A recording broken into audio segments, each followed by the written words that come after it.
Құрметті оқырман, менің арнама қош келдіңіз.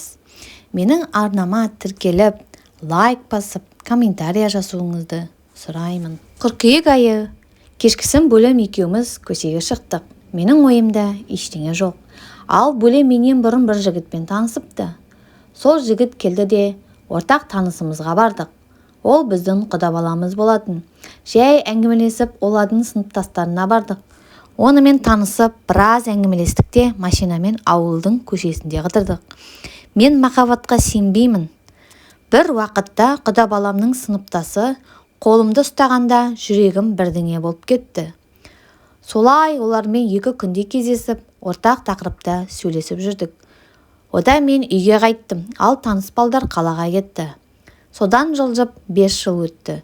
Мен жұмысымды ауыстырып, сол баяғы жігітпенен танысқан ауылда жұмыс істеп жүрген болатынмын.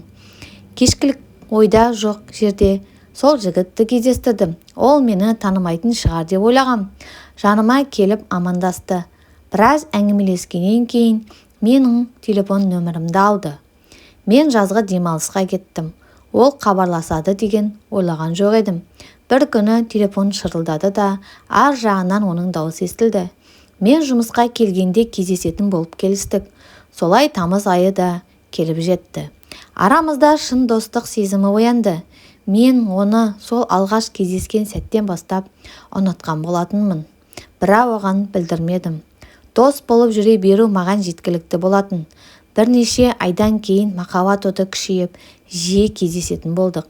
Бірақ ол өзі сезімін ешқашан ашып айтпайтын еді. Мен де одан ештеңе талап етпедім. Солай 4 жылды артқа тастаппыз. Кездескен 4 жылда бірнеше рет ажырасып, бірнеше рет татуластық. Ол менің өзі жақсы көретінімді біледі. Соны пайдаланатын сияқты. Үйленейік деген сөзіме әлі де дайын емеспін дейтін. Биыл маусым айының 26-сы маған ең сұмдық күн болды. 25-інде әлгі жігітім үйленіпті деген хабарды естігенде төбемнен суды қиып жібергендей болды. Кімге үйленді десем, атышулы бір қызды кездестіріпті.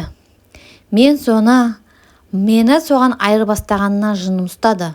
Күні бойы көзімнің жасын тоқтата алмай, өзімді қоярға жер таба алмадым. Мұндай күйді ешкімге бермесін. Мас болып үйленіпті. Телефон нөмірін ауыстырып тастапты. Жарайды деп бұған да мойынсындым.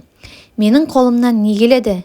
Мен де телефон нөмірімді ауыстырып тастадым. 2 айдан соң ажырасып дегенді естідім. Таныс балдарда менің жаңа нөмірімді тауып алыптымыз.